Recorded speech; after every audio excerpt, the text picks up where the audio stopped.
Dobrý deň. Dnes by som chcela povedať niekoľko slov o tom, ako sa dá vytvoriť takéto písmenko A, alebo teda o jednom spôsobe, akým sa dá vytvoriť takéto písmenko A.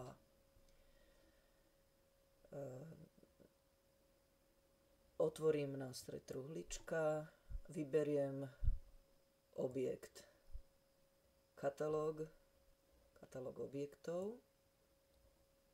Ten nástroj, ktorý sa používa na výrobu písmenka A, sa volá polygón, je už aj v týchto základoch, ale mne sa zíde mať otvorenú ponuku pod slovom tvary. Táto sa mi zíde, takže si ju otvorím. Polygón je tu tiež. Pomocou ľavého tlačidla myši ho vyberiem na plochu. No a o tom polygóne chcem povedať, že samozrejme má svoje halomeny, ktoré sa dá používať tak ako pri hocičom inom. Chcem upozorniť, že miesto nástroja prekreslí je tu nástroj, ktorý umožňuje len meniť farbu, to kvapkadlo.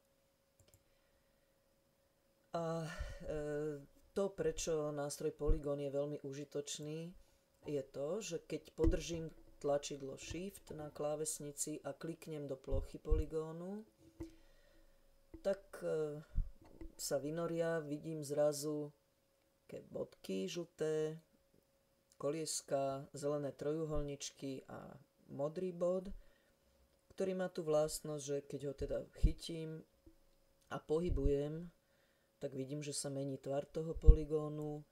Keď urobím to isté so žltými kolieskami, tak vidím úplne taký istý efekt. Takže pomocou tohto nástroja ja sa pokúsim vymodelovať takéto písmenko A.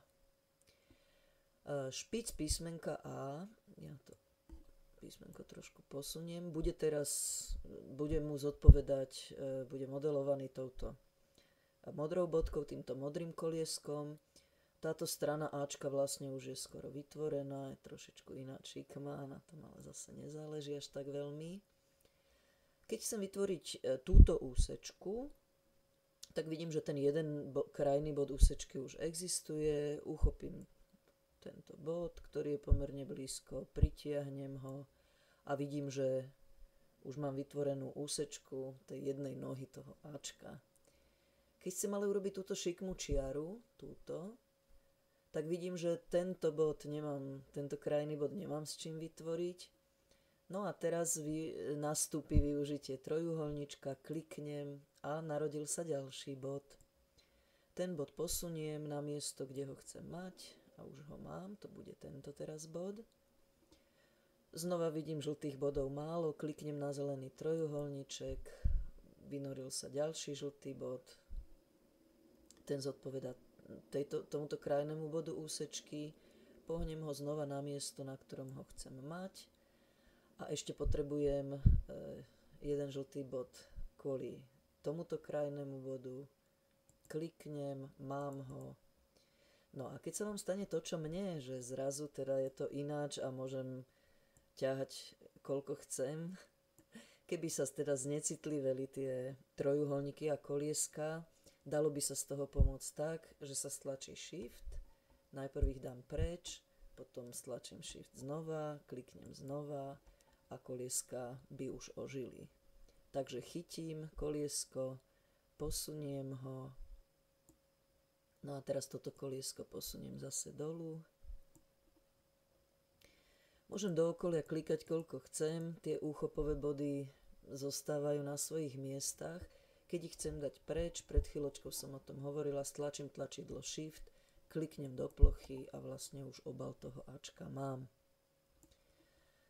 Teraz by som potrebovala dovnútra toho Ačka dostať tento trojuholník a to bol aj taký dosť podstatný dôvod, prečo som otvorila ponuku tvary, pretože v tejto časti sa nachádza trojuholník, ktorý sa správa podobne ako polygón, akurát že má len 3 vrcholy.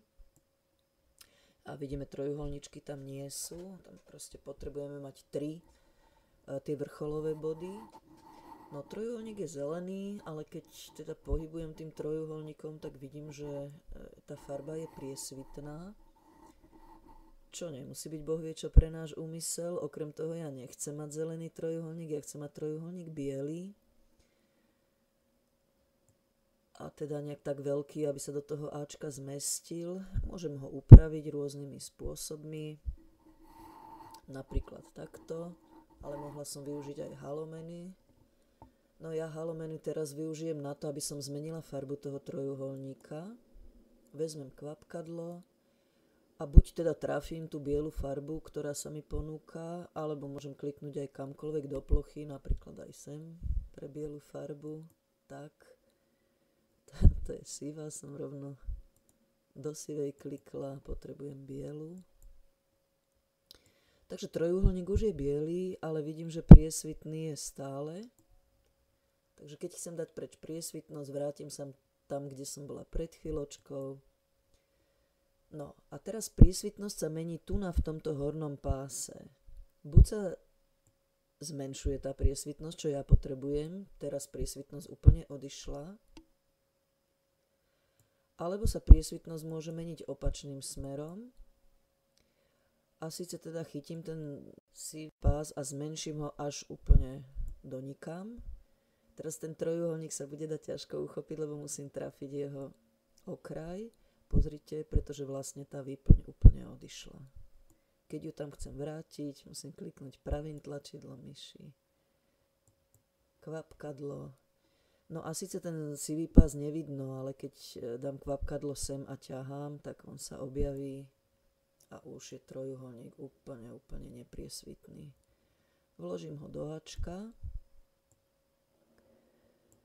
Keď sa mi jeho tvar nepozdáva, tak samozrejme, že ešte stále sa dá zmeniť. Môžem napríklad znížiť, môžem to potiahnuť, zmeniť ten tvar.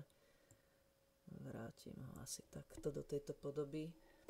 No a znova darmo budem klikať do okolia, musím stlačiť Shift a do plochy trojuholníka kliknúť. No ak si myslím, že vlastne už mám takéto Ačko vytvorené, tak sa teda mýlim, lebo ja keď ľavým tlačidlom myši to Ačko uchopím, pozrite sa, je vidno, že trojuholník je mimo. Na to, aby som trojuholník dala do Ačka, na to existuje niekoľko postupov. Jeden z možných je takýto, že stlačím pravé tlačidlo myši, vôjdem do menu a proste prikážem Ačku, že to, čo sa do neho vloží, to, čo sa naň položí, musí prijať, musí na ňom aj zostať. Ten príkaz je, opakujem, v tej ponuke menu a v anglickom jazyku je napísaný presne tu že príjmi to, čo sa do teba vloží, to, čo sa na teba položí. Začiarknem. No a teraz, keď ten trojuholník položím do Ačka, Ačko ho poslušne príjme. Musím dať pozor, aby som ho dala naozaj na to miesto, kde ho chcem mať, lebo potom sa ťažko dá odtiaľ dať preč. Takže pustím trojuholník. No a teraz 3, 4. Pozrite sa, trojuholník sa pohybuje spolu s Ačkom. Má znova tú nevýhodu, ktorú mali už niektoré objekty, že vlastne ten trojuholník je síce biely, je síce v ňom, ale nevidno zaň. Ten trojuholník nie je priehľadný. Mohla by som jeho priehľadnosť zmeniť. Toto je halomeny toho obalu Ačka. Keď kliknem znova pravým tlačidlom myši, toto je halomeny trojuholníka. A keď sa dobre zahľadím, tak vidím, že ja môžem zmeniť akurát farbu toho trojuholníka alebo jeho priehľadnosť. Ak by som ho spriehľadnila teraz, tak by spoza neho presvítala farba toho Ačka a to ja vlastne nechcem. Ja potrebujem, aby